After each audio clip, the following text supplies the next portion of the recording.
Keir Starmer outlined his government's new priorities today in a speech the Labour Party is denying was a reset. Our Fresh Starts, Reboots and Control-Alt-Delete correspondent Jonathan Goodenough has more. Yes, that's right, the Prime Minister spoke at Pinewood Studios and opened by jokingly comparing himself to James Bond. Really? Indeed, but where James Bond had to cope with Dr. No, Starmer wants to portray himself as Sir Yes. Did he actually say that? Not quite, but his speech was all about being positive and taking risks, so I thought I'd join in.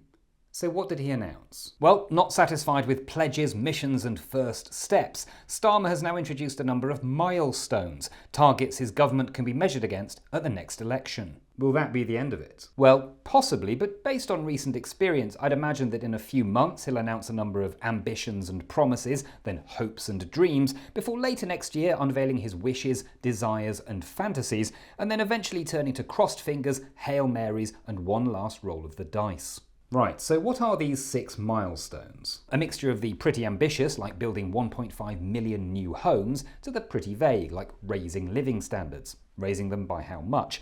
He also milestoned to reduce hospital backlogs, get 75% of children ready for school, recruit 13,000 new police officers, and decarbonise at least 95% of the electrical grid by 2030. How does he intend to reach these milestones? By putting country first and party second, which will come as a big shock to anyone in the previous government and a bitter blow to the Beastie Boys. Okay. He talked again of hard choices and difficult decisions, saying there was no point in setting targets you can hit without bold action, but also saying that he understood that the public had lost trust with politicians promising things that they didn't deliver. Which he said, whilst setting targets he admitted he might not be able to deliver. It's a bold strategy, to be sure, but Keir Starmer leaned into that, paraphrasing John F. Kennedy by saying, "You choose change not because it's easy, but because it's hard," comparing his government's project to the moon landings. And just like with the moon landings, this government has many opponents, although this time only some of them are Russian. How did Starmer say he would achieve these goals?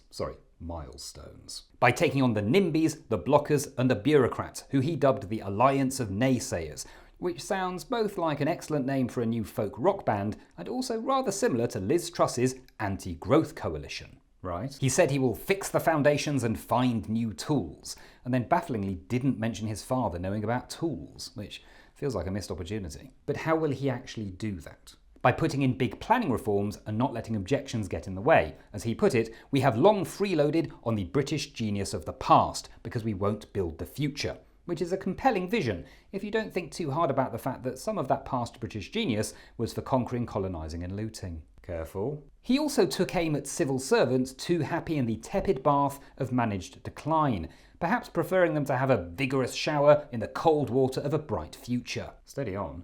Did he mention immigration? He did, saying that whilst a strong border wasn't technically a milestone, it was a foundation stone, along with a strong economy and strong national security. So in total, he has 9 stones, or about 57 kilograms. Jonathan. The Prime Minister said that he would reduce immigration, both legal and illegal, because that is what working people want. Very much buying into the current consensus that all talk of immigration is negative, and perhaps missing the fact that some of those working people are themselves migrants. Did he mention Europe? No, for the Prime Minister, Europe is a bit like MasterChef. You can admit you were a fan in the past, but it's best not to talk about it now.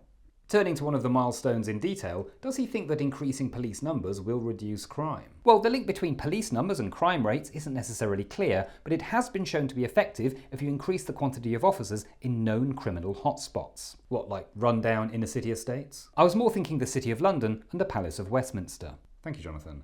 Next up, as the South Korean president is investigated for insurrection, we ask, does that mean that in 4 years' time he'll definitely be president again? Or is that only possible in the land of the free?